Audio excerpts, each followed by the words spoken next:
Mom, hindi ako maaaring magpakasal. I'm pregnant. At sa ibang lalaki. Sa pangalawang pagkakataon na inihanda na muli ng mga magulang ni Willow ang isang malaking kasalan sa pagitan niya at ni Alden. Mariin pa itong tinutulan ng babae dahil sa nahulog na siya sa lalaking nakabuntis sa kanya at nakilala lamang niya sa isang hindi inaasahang pagkakataon. Sa sandaling yon ay napaisip naman ang mag-asawang Brigida at Apollo sa naging pagtatapat ng babae. Sa halip na magalit dahil sa ginawa ng anak na magpabuntis sa iba kahit na alam naman na may naka-arrange na marriage na sa kanya, ay nagkatinginan lamang ang mag-asawa. At muli, ay itinuloy pa rin nila ang kasal kay Alden at binaliwala na lamang ang sinabi ng kanilang anak. Willow, buntis ka man o hindi, matutuloy pa rin ang kasal. Mariing sabi ni Ginang Brigida. Tumayo si Willow at saka kunot noong tumingin sa mga magulang. But Mom! Kung bago ka pa lang sa channel na ito, Ate Jane TV, huwag kalimutang pindutin ang notification bell and subscribe button. Sana po hindi naman malaking abala sa inyo ang pagpindot ng subscribe button dahil ang kapalit po nito ay ang pagsuporta para makapag-produce ng mga libreng stories sa mga channels ni Ate Jane. Maraming salamat! Si Willow ay nag-iisang anak ng mga Villavicencio at ang nag-iisang tagapagmana ng kanilang mga ari-arian. Marami silang negosyo at isa sa mga nagtagumpay ay ang kanilang kilalang insurance company na namamayagpag na hindi lamang sa loob ng bansa, kundi pati na rin sa labas at mga karating nito. Palibhasa nga'y mayaman at kilalang pamilya ay lumaki si Willow na nasusunod lahat ng gusto. Ultimo, nasusuot niya na sapatos sa damit ay ayaw niya nang gamitin sa susunod na araw. Anumang ituro niya sa mall, ilang segundo lang ay nasa kamay niya na. Kulang na nga lang ay subuan na rin siya ng kanilang mga kasambahay dahil to the highest level na talagang pagka-spoiled brat ni Willow. Mababait naman ang kanyang mga magulang. Hindi mapagmataas, bagkus ay sobrang mapagkumbaba. 26 anyos lang si Willow ngunit wala pa ring alam na gawin sa buhay. Maliban na lang sa pagpapasarap. Willow, are you busy anak? Tanong ni Ginang Brigida sa kanyang anak sa labas ng pintuan ng kwarto ni Willow. Nakalock kasi ang kwarto nito dahil ayaw niyang naaabala sa kanyang me time kung tawagin na nakahiga at nakapikit lang naman sa kama habang may dalawang pipino sa kanyang mga mata. I'm busy, Mom. I have a lot of things to do. Mag-yoga pa ako. Malakas na sabi ni Willow sa kanyang ina. Okay, anak. Hindi ka naman siguro aabutin ng hapon dyan, diba? May importante lang kaming sasabihin ng daddy mo. Malakas na sagot naman ng kanyang ina. Okay, tatawag na lang po ako sa telepono once I'm done. Napailing na lamang ang kanyang ina sa kanyang anak na si Willow. Nais na kasi ipaalam ng mag-asawa ang kanilang naging desisyon na ipakasal si Willow sa isa pang anak mayaman. Ngunit iba na ito sa lahat ng lalaki na mayaman. Sanay magbanat ng buto at nagdaan na rin sa hirap ng buhay. Bago kasi naging mayaman ang mga ito ay nagsimula talaga sila sa baba at danas na lang hirap ng buhay noon kumpara sa mga Villavicencio na ipinanganak na talagang mayaman. Kaya alam ng mag-asawang Brigida at Apollo na makakatulong ang lalaking kanilang napiling ipakasal kay Willow para sa pagbabago nito. Para matuto sa buhay. Hindi yung kabig lang ng kabig na hindi alam kung paano ang paghirapang kunin ng isang bagay na gusto niya. Samantala, ilang minuto lamang bago bumaba ng hagdan ng ginang patungo sa malawak nilang hardin, ay nag-ring na rin ang telepono sa ibaba. At ito na marahil si Willow. Mabilis naman itong sinagot ng isa sa kasambahay. Hello po, Villavicencio rested. Bungad ng kasambahay nang putulin na ni Willow ang kanyang salita. Yeah, I know, Yaya. Can you please get up in here? Nakalakas yung pinto. I can't get up. Buksan mo at may ipapagawa ko sa'yo. Maarting utos ni Willow sa kanyang kasambahay. Mabilis namang tumugon ang kasambahay na nataranta pa. Hinanap niya kaagad ang susi ng kwarto ni Willow at saka nagmadali nang tumaas patungo sa silid ng dalaga. Nang buksan ng kasambahay ang pintuan ng kwarto ay pumasok na ito. Miss Willow, ano pong ipapagawa ninyo? Tarantang tanong ng kasambahay. Alisin mo nga tong pipino sa mata ko, tinatamad ako eh. Utos niya. Ultimong pipino na nasa kanyang mga mata ay hindi niya pa maalis. At dahil nga talagang lahat ay dulot sa kanya.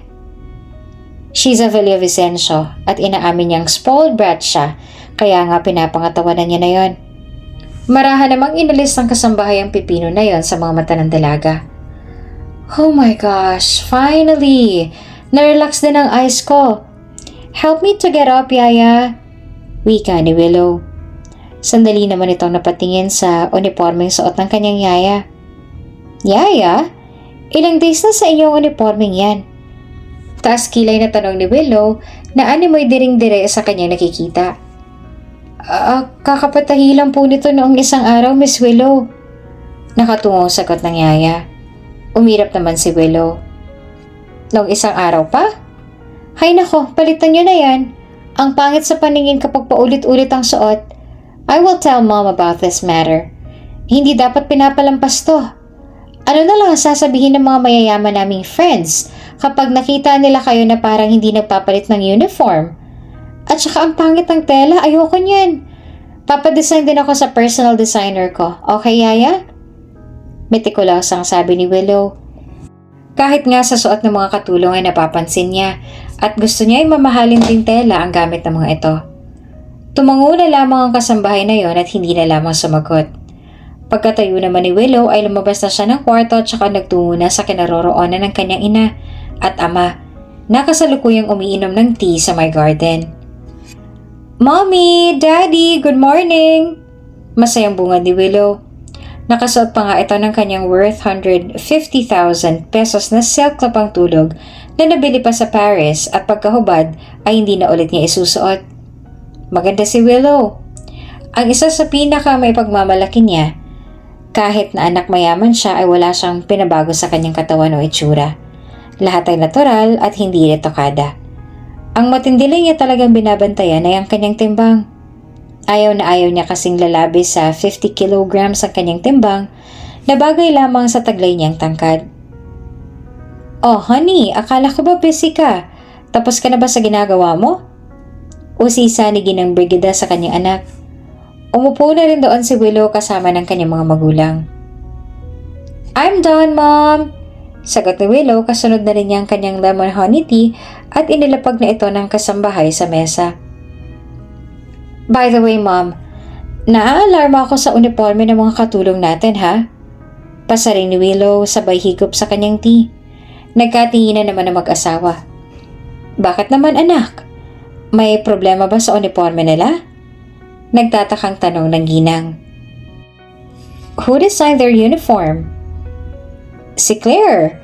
Hindi ba ikaw naman ang nag-hire sa kanya? Team din niyang tumahinon. Sagot ng ginang.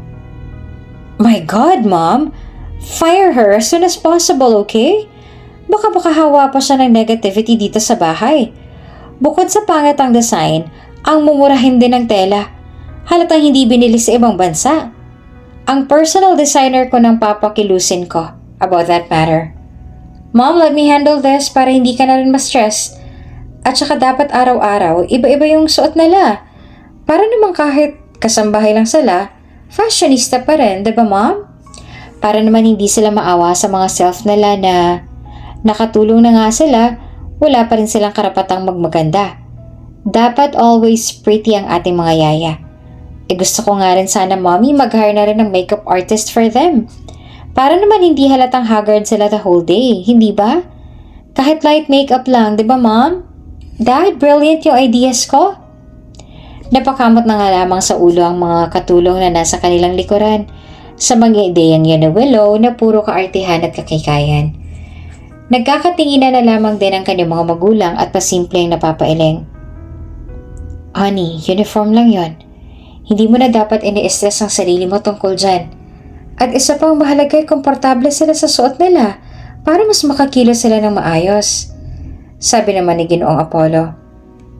At saka anak, tinitreasure naman natin yung ating mga kasambahay at hindi pinapabayaan. Ilaan na lang natin sa iba yung gagastusin natin for that idea. Pwedeng sa salary increase na lang nila, diba? They need it the most in the first place. Wika naman ni Ginang Brigida. But mom, we can do both naman. Fashionista sila, tapos taasan pa rin natin ang sweldo nila. Honey, listen to me. Hindi lahat ay pwede natin gawin ng sabay.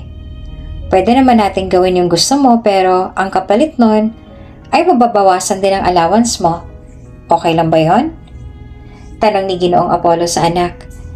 Tila nakaisip nga siya ng paraan para mabigyan ng mapagpipilian si Willow.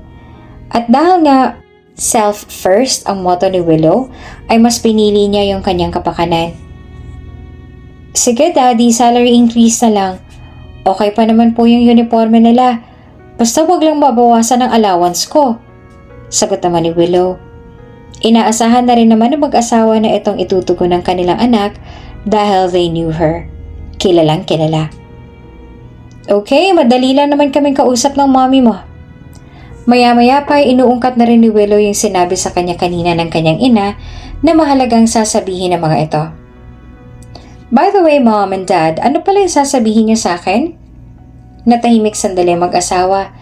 Iniisip nila kung paano sisimulang sasabihin sa anak na malapit na itong ikasal at malapit na rin matapos ang pagiging buhay prinsesa ni Willow. Sumenya si Ginoong Apollo kay Ginang Brigida na nagsasabing siya nang maunang magsabi sa kanilang anak.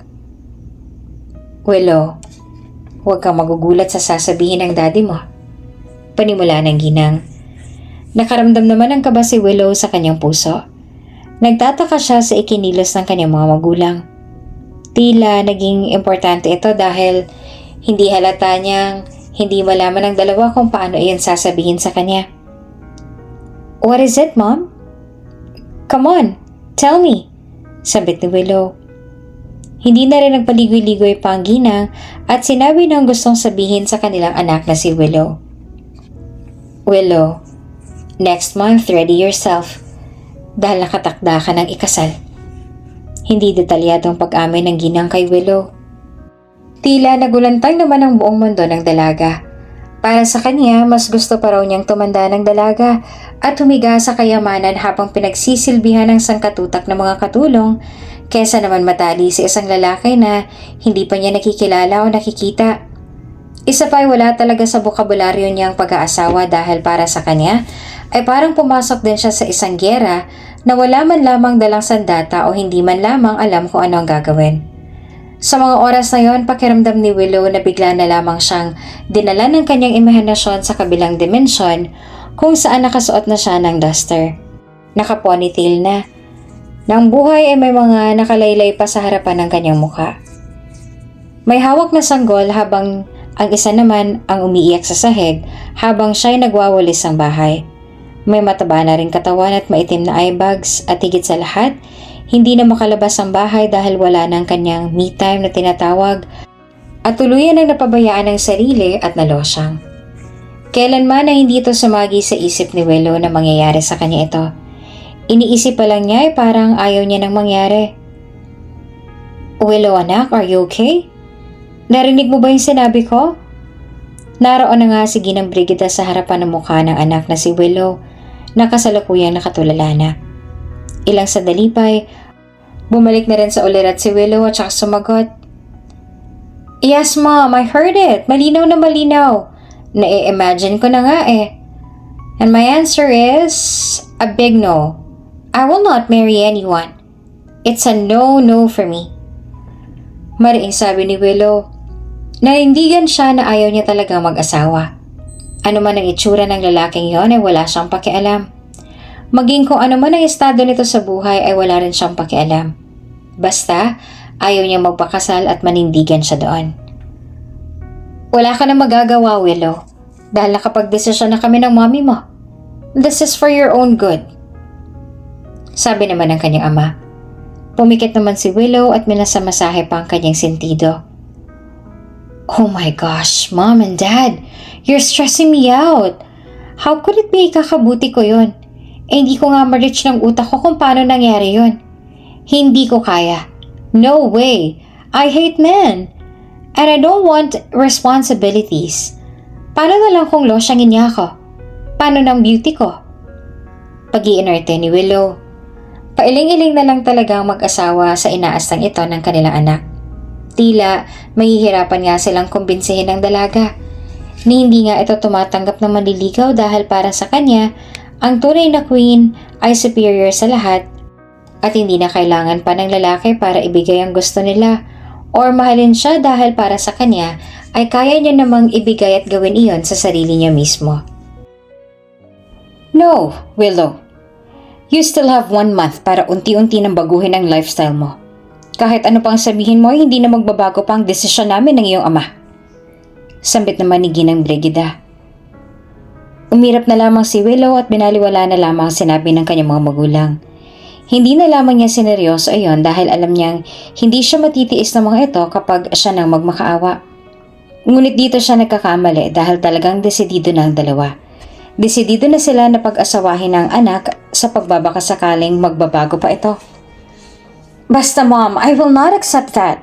At besides, 1 buwan pa naman. For sure magbabago pang isip ninyo.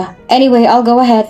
Mom, Dad, magpapaspa lang kami ni Solen. Bye. Love you both. Pagkatalikod ni Willow ay muli siyang umirap at nagbuntong hininga. Hindi niya alam kung anong pumasok sa isip ng kanyang mga magulang para mag-arrange ng marriage para sa kanya. Naisip nga niya, hindi na ba siya mahal ng mga ito para palayain na sa kanilang poder? Ni hindi pa nga niya halos nagagawang mga gusto at napapagsawaan ng buhay dalaga. Bagkos sa ipapakasal na siya kaagad? Kaya maninindigan talaga siya na hindi siya magpapakasal kahit na kanino. I'm so stressed right now, Solen. Hindi ko na alam kung ano ba nangyayari sa parents ko. Naiinis sa sambit ni Willow habang malayang nakaupo sa may upuan at humihigop ng milk tea. Nagpapaspa nga siya ngayon kasama ang kanyang matalik na kaibigan na si Solen.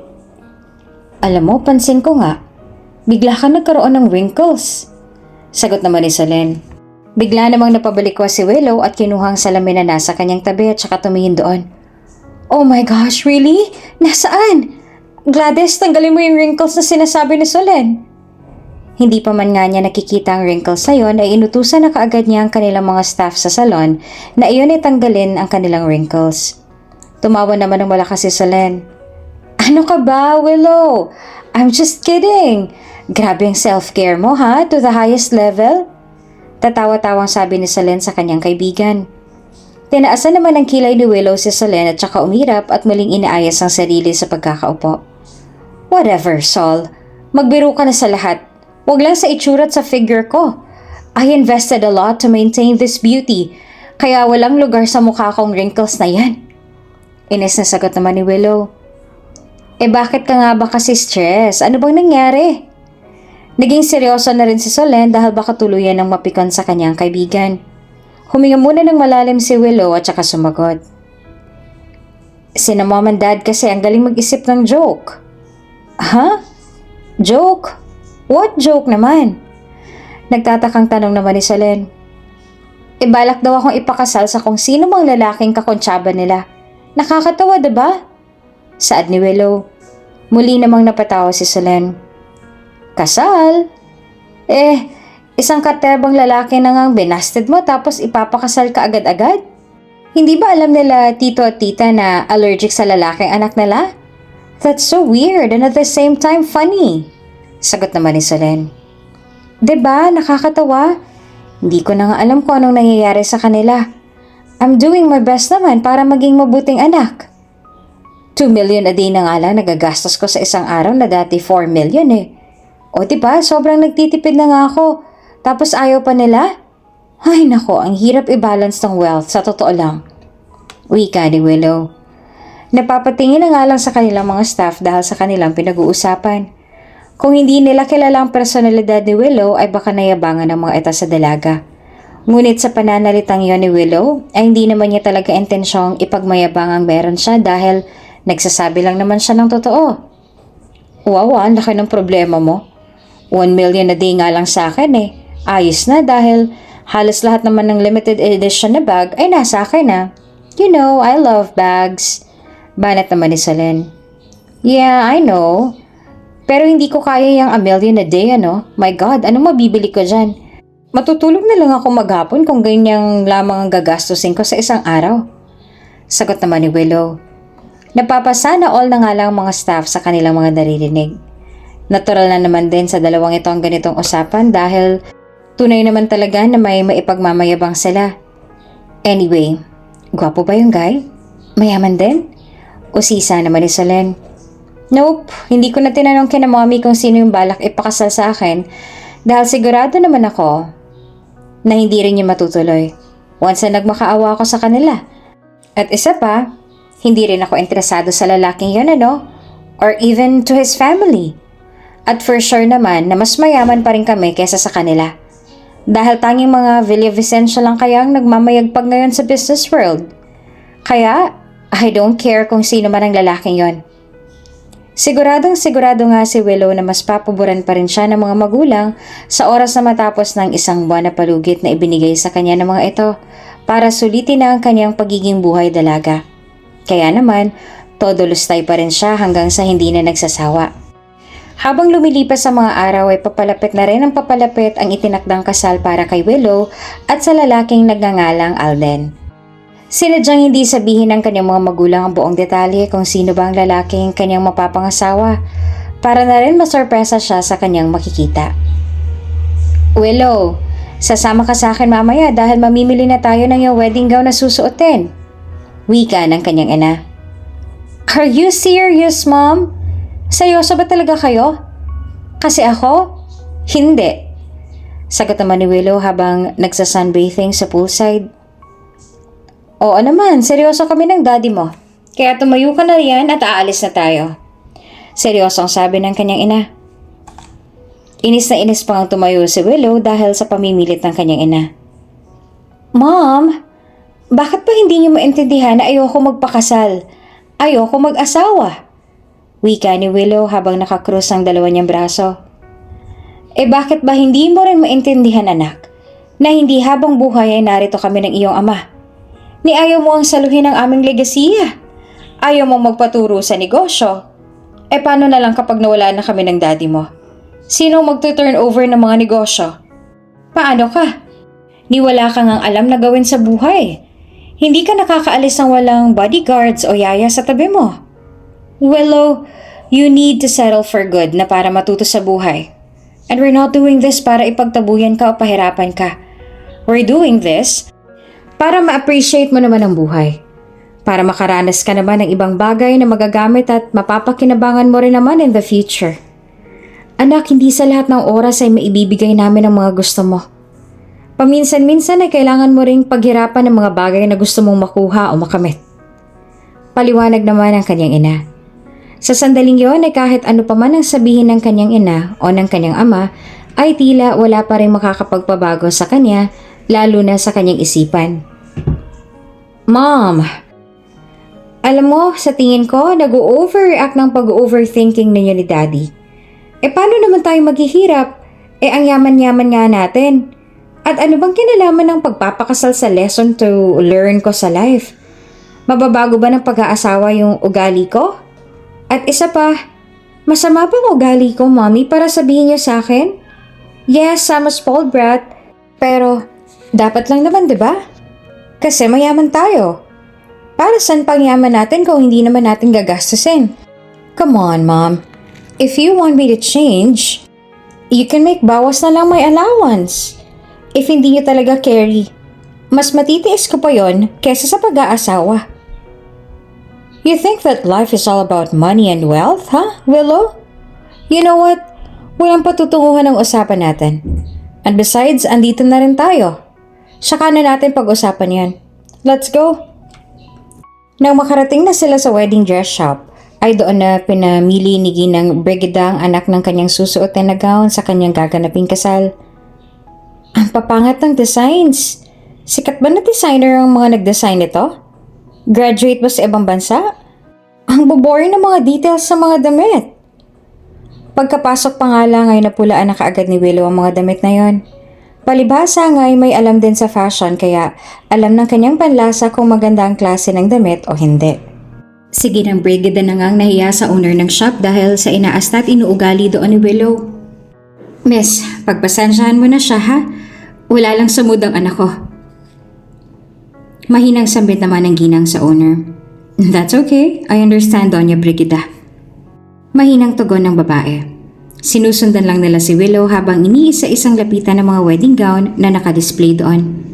May mga pumapasok naman sa taste niya, ngunit hindi niya sinasabi at nakukunwari lamang na ayaw niya yung mga designs dahil sa ayaw naman niya talagang isuot ang mga ito. Ano, Willow, may nagustuhan ka na ba? Ang daming magaganda oh. Hinahawi-hawi pa nga ng ginang ang mga dress na nakaharap sa anak. Mom, wala. As in wala. I don't like the designs. Sorry ah. Bumaling ng tingin si Willow sa babae. Are you the designer ba nito? Sorry to say ha, but the designs are all boring. Pagtatapat niya sa babae, tumingin pa na animoy tunay nga siyang nalulungkot. Napailing na lamang ang kanyang ina at siya na lamang humingi ng paumanhin sa owner ng shop na iyon. Miss, don't mind her. Akong kausap po dito, hayaan mo lang siya. Ako nang bahala sa kanya. Paumanhin ang ginang sa babae. Naging professional naman ang babae at tumango ng magiliw at tumugon na lamang sa ginang. Wala hong anuman, sabi niya. Samantala umupo na lamang si Willow sa may upuan na naroon at nilapitan naman siya ng kanyang ina. Willow, ako bang pipili o ikaw? Kasi hindi talaga tayo aalis dito hanggat wala ka napipiling wedding dress. At kung ipipilit mo ang gusto mo na magpasadya muli ng design at tahe, gagahuli na tayo ng panahon. Marami pa tayong dapat ayusin for your wedding. At para sa mga babae, espesyal yun. Kaya gagawin natin yung extra special yung sa'yo. Mom, nagiging special ang kasal kapag mahal ng lalaki at ng babae ang isa't isa. At kung bukal talaga sa loob nilang pagpapakasal. And Mom, arranged marriage will never be special. Kaya Mom, please, huwag na tayong mag-aksaya ng panahon. Mag-shopping na lang tayo or mag-travel. Hindi ba yun naman talagang ginagawa natin kapag nagbo-boring tayo? At alam kong nagbo-boring lang kayo ni Daddy dahil sa sobrang yaman natin. Kaya Mom, itigil nyo na to. Dahil walang kasalang magaganap. Mariing sabi ni Willow. Ngunit magpaganon pa man kahit na paulit-ulit niyang sabihin iyon sa kanyang mga magulang ay hindi pa rin siyang masusunod. Sa pagkakataong ito, desidido na talaga ang kanyang mga magulang na matuloy ang kasalan. Nang sumapit ng araw na itinaktang pag-iisang dibdib nila, ay napilitan na rin pumayag si Willow dahil sinabihan siya ng kanyang ama na aalisin lahat sa kanya kapag tumutol pa siya. Kung kaya't dahil sa takot na mawala sa kanyang karangyaan, ay tinanggap na rin niya ang arranged marriage na ito kahit balabag talaga sa kalooban niya. You're so gorgeous, Miss Willow, sabi ng kanyang baking hairstylist. Of course, look. May mas maganda pa ba sa akin? Siyempre ako lang. Pagmamayabang naman ni Willow. Samantala, naroon nga siya sa dressing room at kasalukuyang inaayusan na dahil ilang oras na lamang ay ikakasal na siya. Makikita at makikilala na rin niya ang pamilya, lalong-lalo ng lalaki na kanyang mapapangasawa. Feeling ko, pangit yung mapapangasawa ni Miss Willow. Hula nung isa na nag-aayos ng kanyang susuoting gown. Mahina lamang silang nag-uusap para hindi marinig ni Willow. Ngunit dahil matalas ang pandinig ni Willow, ay naririnig pa rin niyang pinag-uusapan ng mga ito. Sa halip na sitahin ay hinayaan na lamang ni Willow na mag-usap ang mga iyon, habang siya na may tahimik na nakikinig lamang. Hindi, sa tingin ko matanda na yon, pero mayaman, sabi naman ng isa. Pasimple namang nalaki ang mga mata ni Willow sa espekulasyon na iyon ng mga tauhan. Nako, pag nagkataon nga na matanda na, feeling ko mawawala ng ganda ni Miss Willow dahil mag-aalaga na lamang siya hanggang sa mauna ng mamatay yung matanda. Habang nakikinig ang dalaga ay nai-imagine naman niya ang mga sinabi nilang iyon. Mas lalong nag-umapaw ang pag-ayaw niya sa kasunduang iyon. Ayaw niyang magbantay at mag-alaga ng matanda o makapag-asawa ng pangit. Sa isip niya ay mas okay pang tumira sa tirahan ng kanyang mga aso kesa mangyaring mga iniisip niyang yon. Maya-maya pa ay sinitan na rin niya ang dalawa. Naku, kung magchismisan lang kayo dyan sa likod ko, mas mabuti pang mag-resign na lang kayong dalawa. Nakakarindi yung pinag-uusapan ninyo. Masungit na wika ni Willow sa kanila. Bigla naman silang natahimik at inintindi na lamang ang kanilang trabaho. Sorry po, Miss Willow. Sabay na hingi ng pag-umanhin ng dalawa. Matapos ang pag-aayos sa wakas ay ready na rin si Willow. Ang tanong, handa na nga ba? Pinuntahan na rin siya ng kanyang ina doon sa silid upang sunduin. Willow anak, are you ready? Tanong nito. Marahang humarap sa kanya si Willow. Maluha-luha namang napatitig sa kanya ang kanyang ina. Napakaganda ni Willow, lalong-lalo na sa puting gown na yon na siya mismo ang pumili. Iba ang kinangayon ng kanyang anak. Nangingibabaw lalo ng kanyang ganda at maamong muka. Ngunit kita niya sa mga mata ng dalaga na ayaw niya talagang naging desisyon na lang yon. Mom, are you okay? Come on, baka naghihintay na ang groom ko. Maring sabi ni Willow. I was just amazed by your beauty, anak. You're so beautiful. Nakangiting sabi ni Ginang Brigida kay Willow. Hindi naman gaano ma-appreciate yon ni Willow dahil nga ayaw naman talagang nangyayari. Kung kaya't binigyan na lamang niya ang kanyang ina ng isang peking ngiti. Thanks, Mom. Sabi niya sabay hinga ng malalim. Let's go. Dugtong niya. Nang makalabas sila ng silid ay dumiretso na sila sa kanilang sasakyan. Naroon na rin sa simbahan ang kanyang ama at doon na naghintay. Habang ang lahat ay excited na naghihintay doon sa simbahan, si Willow naman ay nag-iisip ng paraan kung paano makakatakas sa kanyang ina. Oh, I forgot something in my room. Sandali lang ha. Manong, sandali lang ha. Willow, dito ka lang. May nakalimutan lang akong kunin sa kwarto ko. Babalik ako kaagad. Sabit ng ginang at saka bumaba na ng sasakyan. Sandali rin bumaba muna ang driver at sinamantala naman ni Willow ang pagkakataon na yon para tumakas. Kahit mabigat ang kanyang gown na hindi niya ito ininda, makatakas lamang sa dalawa. Dahil nasa labas na rin naman sila ng gate ay marahan na rin bumaba si Willow. Malaya na siyang nakatakbo papalayo sa kanilang mansyon. Tumakbo lang siya ng tumakbo hanggang sa makarating na siya sa labas ng village. Sa kakatakbo niya ay bigla na lamang siyang pumasok sa isang taxi na kasalukuyang nakaparada roon. Walang pakundangan siyang pumasok doon at pinadali ng paandarin ng driver ang sasakyan. Hey, i-drive mo na to. Ano pang hinihintay mo? Hurry! Napatingin naman ang lalaki sa may front mirror at napatingin sa babae. Napakunot pa nga ang kanyang noo dahil tila pamilyar sa kanyang babae. Maya-maya pa ay napagtanto niyang ito nga si Willow, ang kanyang mapapangasawa. Iniandar na nga ng lalaki na si Alden pala ang sasakyan at saka tuluyan ang lumayo sa village na yon. Habang si Willow naman ay parang isang kriminal na may ginawang masama dahil sa mayat-mayang pagtingin nito sa kanilang likuran sa pag-aakalang baka masundan siya ng kanyang mommy. Si Alden Salve ang nag-iisang anak din ng mag-asawang Rosie at Jaime Salve. Nagmamay-ari ng maraming sakahan sa Batangas. Kahit na mayaman ay simple lang din ang binatang ito. Dahil na rin sa laki rin nito sa hirap, kaya napaka mapagkumbaba at maraming tao ang na-inspire sa kanya. Marunong magpahalaga ng bagay at sa mga charity and organization niya nilalaan ang iba sa kanilang yaman. Nung unang kausapin siya ng mga Villavicencio na pakasalan ng kanilang anak na si Willow, ay nag-aalangan talaga siya. Hindi kaagad siya nakapagbigay ng sagot dahil na rin sa hindi pa naman lubusang nakikilala ng binata ang dalagang ipapakasal sa kanya. Nang malaman niyang ugali ng babae na sobrang spoiled brat at talagang walang ibang alam na gawin sa buhay, ay doon pa lang pumayag na siya. Para sa kanya ay challenge ito na makakapagpabago siya ng isang tao. Lalo pat ito ang mapapangasawa niya. Miss, bakit parang takot na takot ka? Usisa ni Alden kay Willow habang nagmamaneho ito. Sinamaan naman niya ng tingin ng babae. Ano bang pakialam mo? I don't talk to someone na hindi ko ka-level kaya magmaneho ka na lang dyan. Matapang na sagot ni Willow kay Alden. Napailing na nga lamang ang lalaki at pasimpleng napangisi. Doon niya napagtantong may pagkamagas pa nga pala talagang ugali nito. Pero sa kabilang banday may kung ano rin sa kanyang loob na tila mas gusto pang makilala ang dalaga. Dahil para sa kanya, lahat naman ng tao ay may ugaling masama. At lahat ng tao ay may ikinukubli din namang kabutihan sa kanilang mga puso. At iyon ang susubukan niyang ilabas sa pagkatao ni Willow. Okay ma'am, sorry. Ito na lamang ang kanyang nasabi at saka nag-focus na lamang sa pagmamaneho. Samantala, mag-aalala pa sana sina Ginang Brigida at ang pamilya ni Alden dahil sa ginawang pagtakas ni Willow.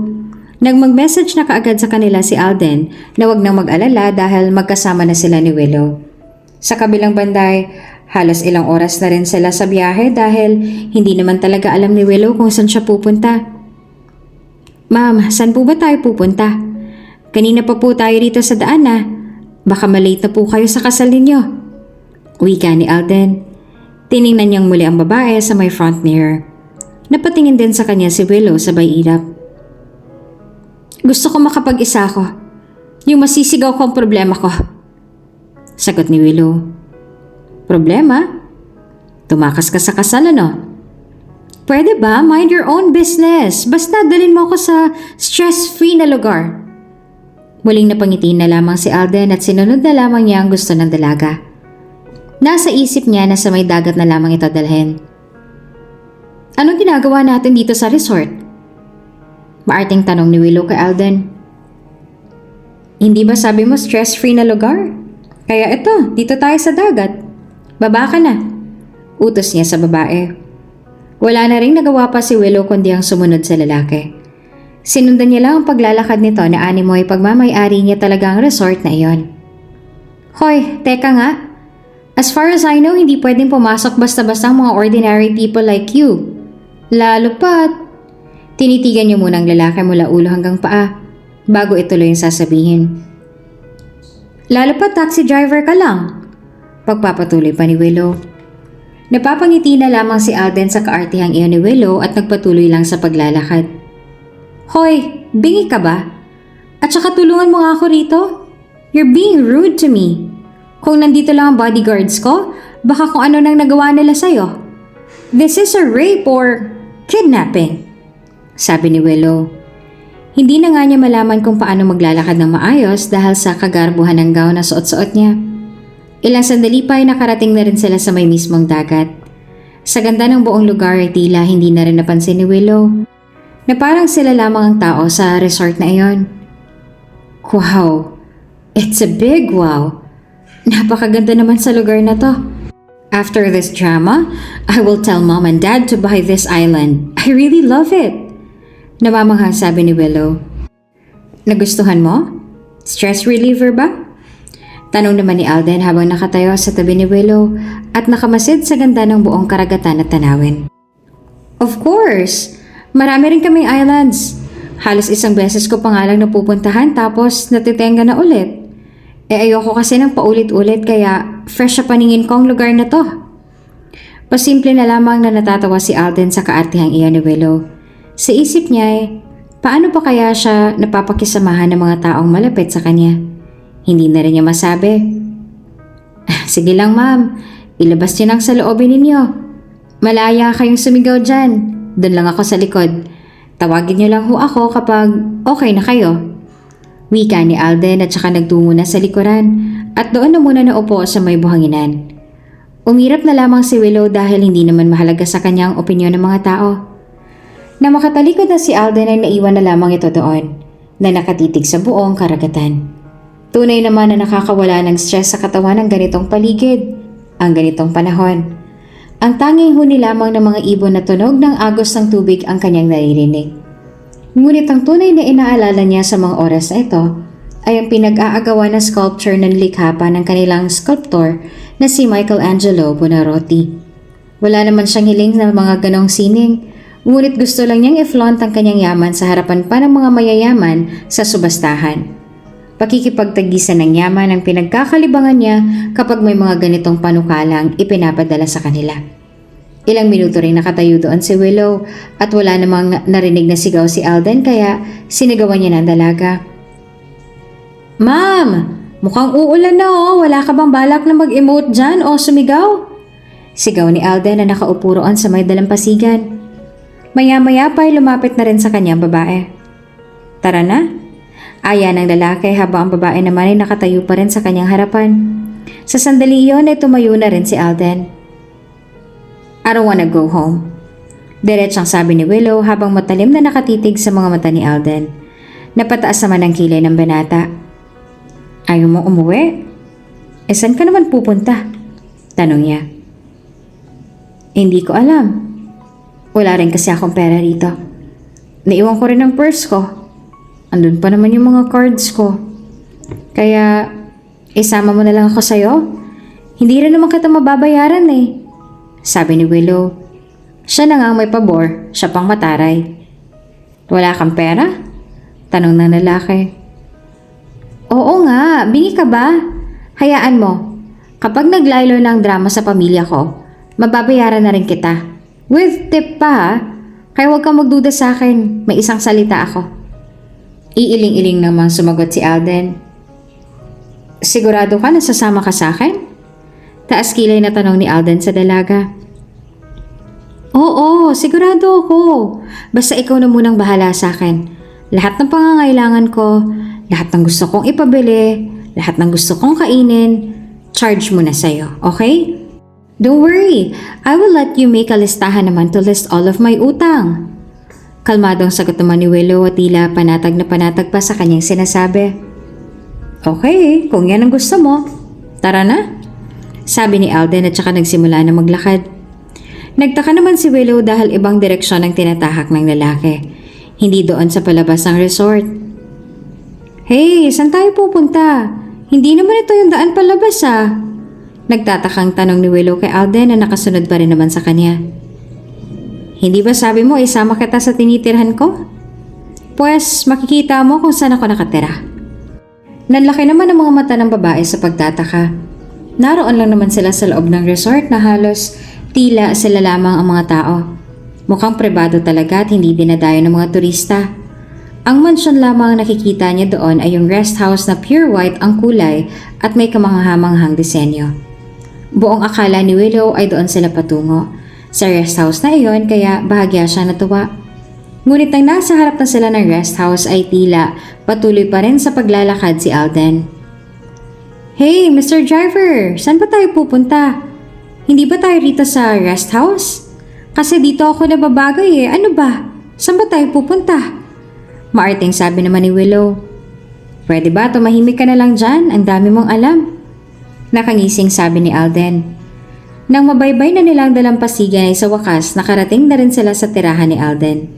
Isang kubo. Maliit na kubo. Nanlaki naman ang mga mata ni Willow at tila hindi nagugustuhan ang nakikita.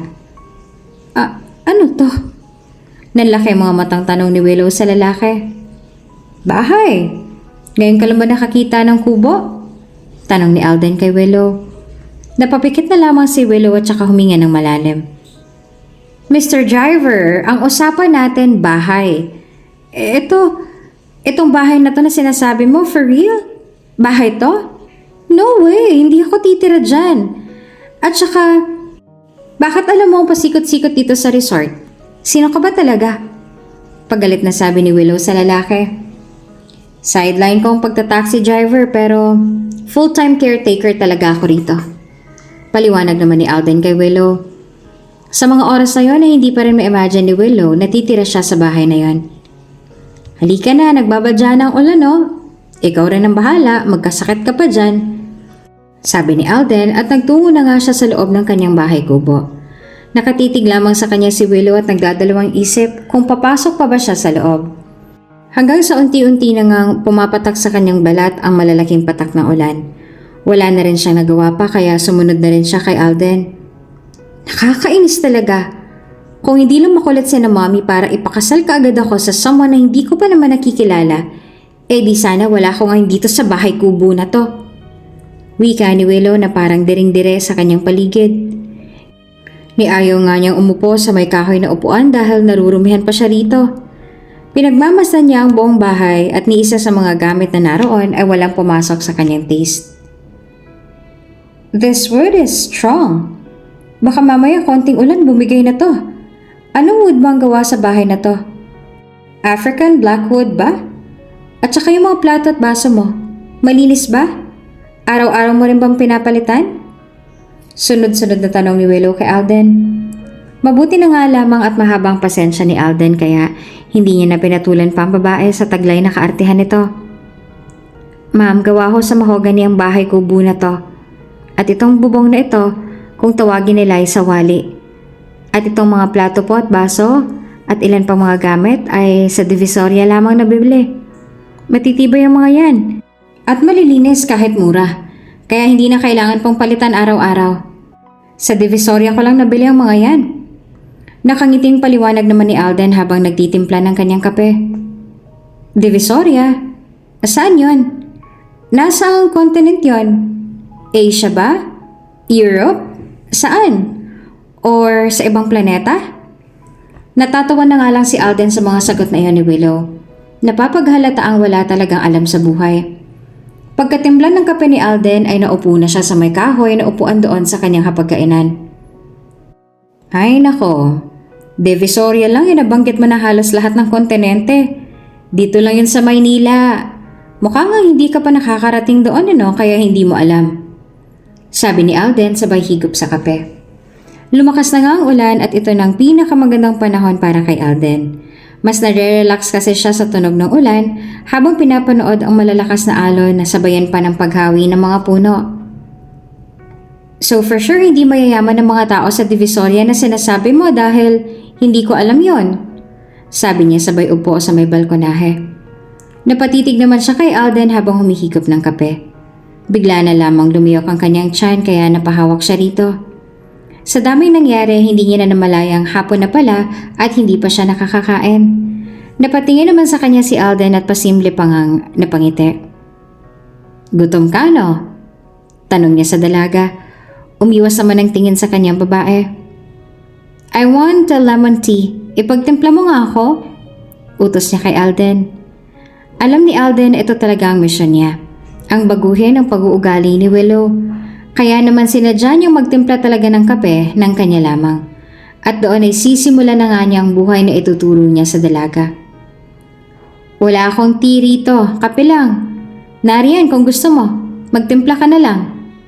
Diretsong sagot naman ni Alden at hinihintay ang magiging reaksyon ng dalaga. Napaawang naman ang mga labi ni Willow. Wala ka man lang tea rito? Nagtatrabaho ka for yourself tapos puro unhealthy ba yung iniinom mo?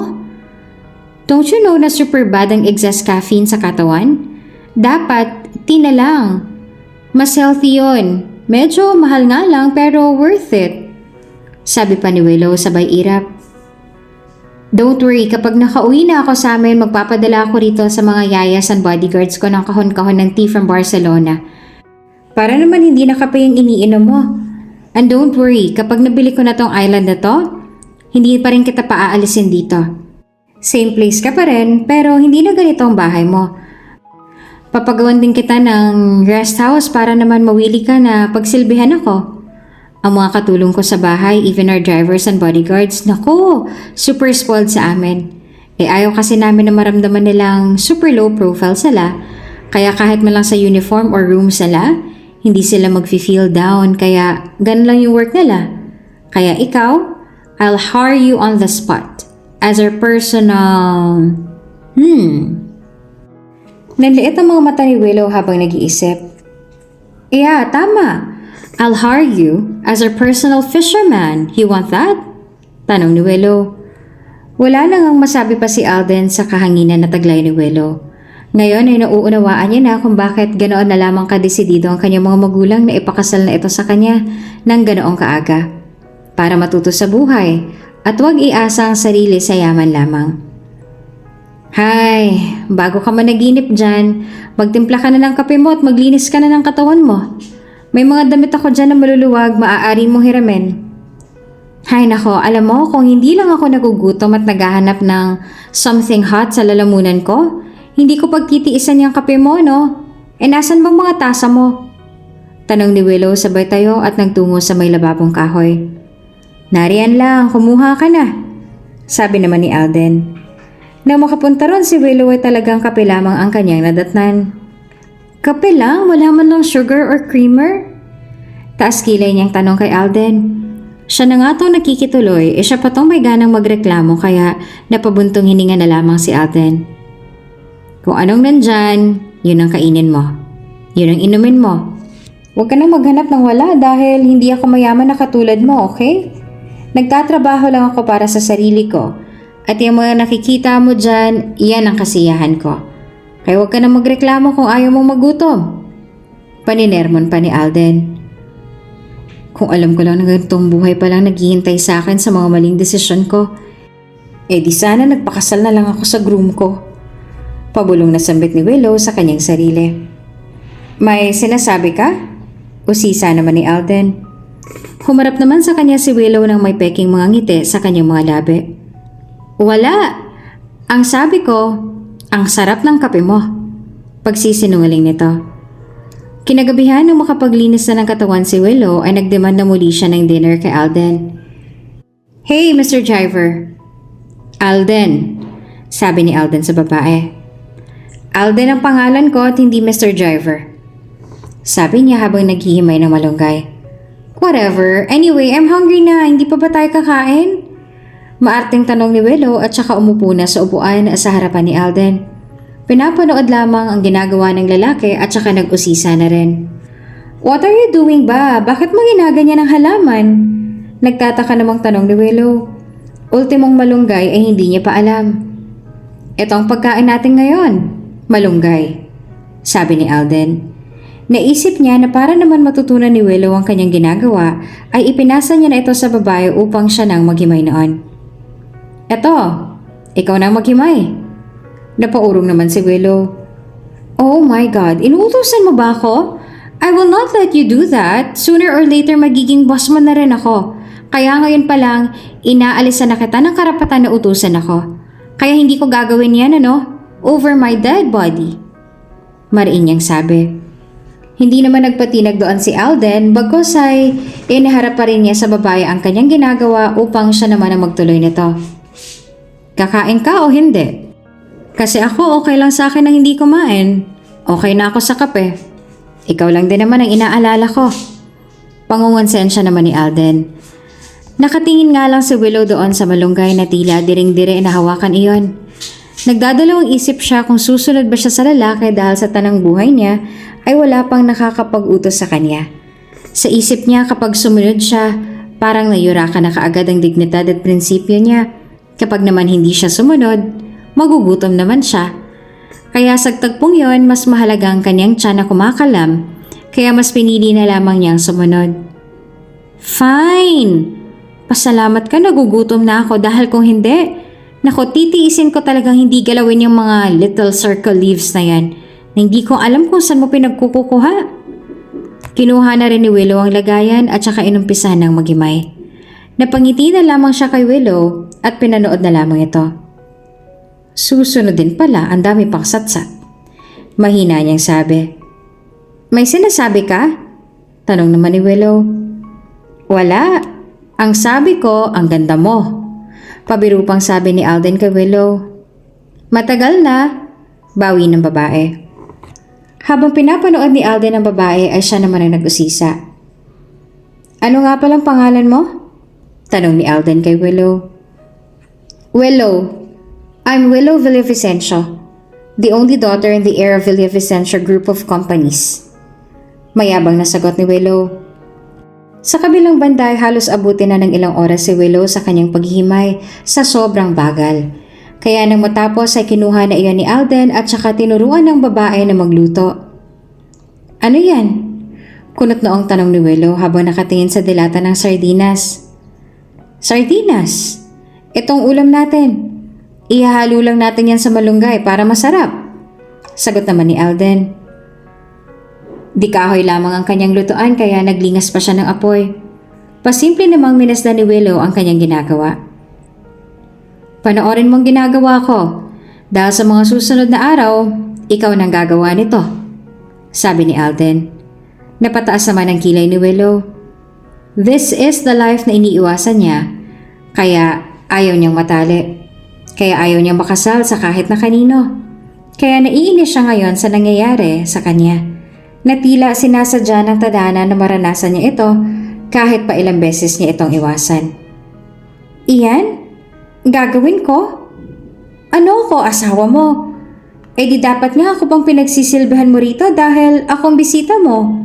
Hindi mo dapat ako inuutusan o pinapahirapan," sabi niya. "Eh saan ka ba nahihirapan? Sa paghihimay ng malunggay?" Tanong naman ni Alden. "Siyempre, pakiramdam ko nga back pain kaagad tong nararamdaman ko eh.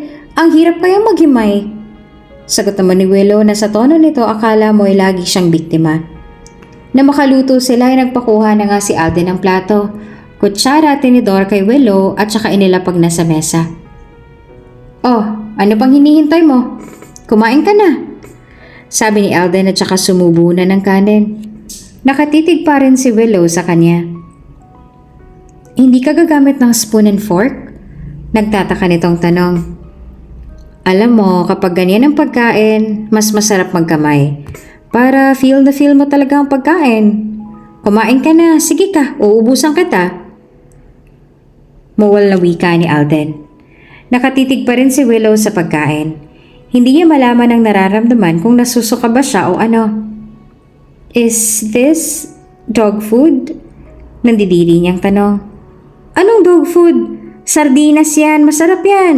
Subukan mo kasi. Sagot naman ni Alden. Talaga?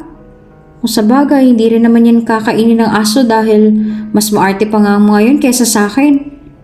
Maarteng tugon naman ni Willow. Ilang sandali pa'y marahan na siyang sumandok ng ulam at saka inilagay na sa tabi ng kanyang kanin. Kumuha siya ng kaunting sardinas at saka dahan-dahan niyang isinubo upang tikman. Hanggang sa nagulat siya sa lasa. Tila biglang nagbago ang reaksyon ng kanyang mukha. Oh, it's good! It tastes good! Sambit ni Willow. Napangiti naman si Alden. Sabi ko sa'yo masarap yan. Minsan kasi kung hindi mo susubukan ng isang bagay, hindi mo malalaman ang tunay na ganda nun. Hindi lahat ng masarap ay milyones ang halaga. O minsan naman, hindi lahat ng kaligayahan ay mabibili ng pera. Tandaan mo lagi yan. Unang gabi pa nga lang ay tila may mga aral nang natutunan si Willow mula kay Alden. Itinuloy-tuloy niya na ang pagkain dahil masarap naman pala ang sardinas kahit ito ang unang pagkakataon na makakakain siya nito. How do you call this food? In fairness, masarap siya. Sabi pa niya at unti-unti nang nag-enjoy ang pagkain. Sardinas ang tawag dyan. Madalas yan ang binansagang pambara sa kumakalam na sikmura naming mahihirap. Sagot ni Alden. Don't worry. Kapag nakauwi na ako, I will tell my mom na mag-i-invest or bilhin na lang namin yung company ng sardinas para kami nang magpamanage noon. Tapos, magpapadala ako rito ng marami so that hindi nakakalamang sikmura mo. Nakangiting sabi ni Willow at natatawa na nga lang si Alden sa kanya. Tama na nga yan, kumain ka na lang at ubusin mo yan. Kahit na hindi talaga sanay sa ganitong buhay si Willow ay ginagawa pa rin ni Alden ang lahat para unti-unting ma-realize at ma-appreciate ni Willow ang mga maliliit na bagay. Mabait naman si Willow. Nasanay nga lang sa karangyaan. Nasanay sa buhay na pera ang nagmamaniobra. Nasanay sa mga taong handang ibigay sa kanya lahat-lahat ng walang kahirap-hirap. Nasanay na laging may sasalo sa kanya para hindi siya mahirapan. Aminado ang mga magulang ni Willow na ito ang pagkakamali ng kanilang nagawa. Ang sanayin sa ganoon ng anak at makaligtaan pang pagtuturo sa tamang pag-uugali. Dahil maging sila ay hindi rin nakaranas ng paghihirap. Kaya ngayon ay kinailangan na nila ng tulong ng ibang tao para sa pagbabago ng kanilang anak. Where do I sleep? Wala kang kama? Tanong ni Willow kay Alden na kasalukuyan nag-aayos na ng higaan ng dalaga. Wala, dito ka na lang sa papag. Pero may karton naman ako. Eto, papagamit ko sa'yo. OMG, hindi pa masakit sa likod yan. Bukas nga bumili ka. Bakit, may pera ka ba? Tanong sa kanya ni Alden. Napaiwas naman ng tingin si Willow. Wala, pero ikaw meron. For sure. Aniya. Paano kung magkakapera, hindi mo nga ako binayaran kahapon? Tapos, inistorbo mo pang buong maghapon ko kaya wala akong kinita. Kaya kung anong nandyan, pagtiisan mo. Dahil Willow, dito sa resort, hindi ka mayaman. Pantay lang tayo. O eto, okay na? Matulog ka na. Wika ni Alden. Siya na nga nagparaya at doon na lang siya nahiga sa may mahabang upuan. Napalulok na nga lang si Willow at saka sumalta na roon sa papag na kanyang tutulugan. Hindi na nga siya mapakali dahil sa tigas ng kanyang higaan. Hindi siya sanay. Hindi siya komportable. Hating gabi na nga ay hindi pa rin siya makatulog. Binuksan na lang din ni Alden ang bintana para mas malamig at mahangin. My God, I can't sleep. I hate being mahirap. Mahinang sabi ni Willow sa kanyang sarili habang si Alden naman ay mahimbing na natutulog. Humiga siya ng diretso at saka tumingin sa kisame at huminga ng malalim. Hey, God, is this my punishment? Why are you doing this to me? Bad ba talaga akong tao? I can't live without my stuffs. Alam mo yun, diba? Pananalita niya na punong-puno ng pagrereklamo. Maya-maya pa'y bigla namang umimik si Alden. Hindi ganyan ang tamang pagdadasal. Kung demanding ka at entitled pa rin habang natawag sa Panginoon, baliwala ng mga panalangin mo. Napatingin naman sa kanya si Willow. Buong akala niya ay tulog na ang binata, tapos ay gising pa pala ito. Whatever. Don't mind me, matulog ka na nga, sabi niya. Ang naisip na lamang niyang paraan para maging malambot ang kanyang higaan ay inilatag na lang niya ang kanyang unan sa kanyang higaan at doon na siya humiga. Bago tuluyan ang makatulog ay muling sinilip ni Alden si Willow at napangisi na lamang ito at napailing. Nang sumunod na araw na sikatan na ng araw si Willow, ngunit naroon pa rin siya sa kanyang higaan at panayang daing sa kanyang masakit na likod. Ang sakit! I can't get up! My back is aching! I need a massage! Pagrereklamo ni Willow habang nakahawak sa kanyang balakang. Naroon naman si Alden sa may kusina at kakatapos lamang magkape. Hey, where are you going? Nakangiwing tanong ni Willow habang marahan na bumabangon. Maghahanap buhay, kaya dito ka na muna. May pagkain dito, sardinas. May puno rin ng malunggay dyan sa labas. Kumpleto naman ang mga kamay mo kaya kayang-kaya mo nang kumuha nun. May bigas din dito, ikaw nang bahalang magluto. Pinanood mo naman ako kagabi kung paano lutuin yon, diba? Ikaw na munang bahala rito. Sige, mauna na ako. Ni hindi na nakapagsalita pa si Willow sa mga bilin na iyon ni Alden. Tuluyan na ring umalis si Alden at nagkunwaring magta-taxi driver muna ulit siya. Naiwan na lamang na mag-isa doon si Willow at hindi naman malaman kung ano ang gagawin o uunahin sa mga sinabi na iyon ni Alden. Seriously? Ako lahat ang gagawa nun? Anong palagay sa akin ng mokong na yon, katulong? My goodness! Naiinis sa sambit ni Willow sa kanyang sarili. Muli niyang tinitigan ang paligid na nakasimangot ang mukha. Tambak pa rin ang hugasin sa lababo kaya lalo pa siyang nainis. Pati ba naman mga dishes ako pang maghuhugas? Grabe na, nakakainis. Siya rin naman ang mahihirapan kung hindi siya kikilos. Kaya naman, kahit labag sa kalooban niya ay ginawa na rin niya ang mga gawaing yon. Inumpisa niya sa paghuhugas ng plato at baso. My gosh, plato pa ba to? Dapat tinatapon na to eh. It looks like vintage. Ay naku, unbelievable ang lalaki yon. Walang ka-taste-taste sa gamit. Aniya habang inuumpisahan ng hugasan ng mga nasa lababo. Ano to? Hindi man lang automatic ang lababo nila. Tapos nakakadiri pa tong panghugas ng plato, wala man lang liquid. My gosh, so sticky, kadiri. Ilang oras din bago niya natapos hugasan ng 2 perasong pinggan, 1 kutsara at 2 baso. Feeling proud pa nga siya sa na-accomplish niya at puring-puri ang kanyang sarili. Oh, I'm so proud of you, Queen Willow. You did it. I washed the dishes perfectly. Super kintab ng mga plato at baso oh. Proud na proud niyang sabi habang pinagmamasdan ng mga plato at baso na kanyang hinugasan.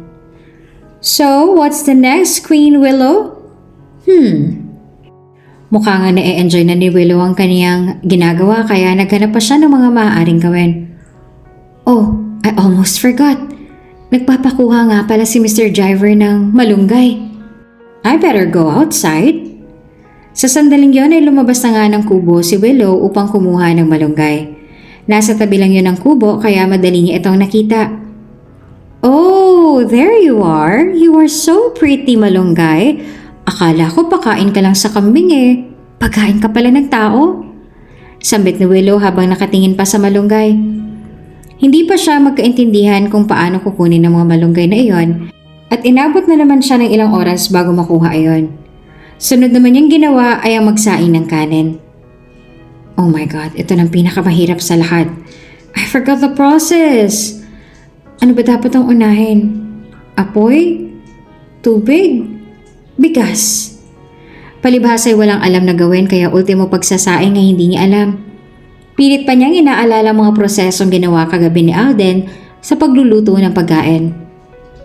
Tumutunog ng kanyang tiyan pero hindi pa siya nakakakain. Inuuna muna niya magluto ng kanin at saka naghimay ng malunggay at nagluto ng ulam. Halos mag-aalas 4 na siya nang natapos. Sakto at dumating na rin si Alden. Nadatnan niya ang babae na noon pa lang kumakain. "Uy, Mr. Driver, nariyan ka na pala, eat ka na!" Nakangiting alok ni Willow kay Alden. Naroon ang babae at nakaupo sa may hapag at hindi pa nga ito nakakaligo sa dami ng kanyang ginawa. "Ang aga mo namang maghapunan," sabi ni Alden at saka isinampay ang kanyang jacket sa may kawayan na naroon sa may bintana. "Hapunan? Lunch ko to, no? Ngayon lang kasi ako natapos kaya ngayon lang ako kumakain. Upo ka na, sabayan mo na ako," wika ni Willow. Pinagmasta naman ni Alden ang buong bahay. Napakunot ang kanyang noo dahil sa sobrang linis ng bahay. Maging ang mga plato at baso ay nagkikintaban. Napapangisi na lang siya sa ginawang iyon ni Willow. "Ang linis ng bahay ah. Anong magic ang ginawa mo? At saka sino nagluto niyan, ikaw ba? Muntik nang masunog ang kanin ah." Kahit sunog naman na talaga ang kanin. "May iba ba akong kasama rito para siyang gumawa ng lahat ng to? Siyempre kung meron, papahirapan ko pa bang sarili ko? At saka, hindi ko pa kasi talaga gamay ang pagsasaing ng rice kaya naging toasted," wika ni Willow. "At saka bakit ngayon ka lang kakain?" Umupo na rin si Alden at sinamahan na sa hapag si Willow. What do you expect ba? First timer pa lang ako kaya mabagal pa talaga ako ngayon. But don't worry, next time, magugulat ka na lang dahil mabilis na ako. Pagmamayabang pa ni Willow.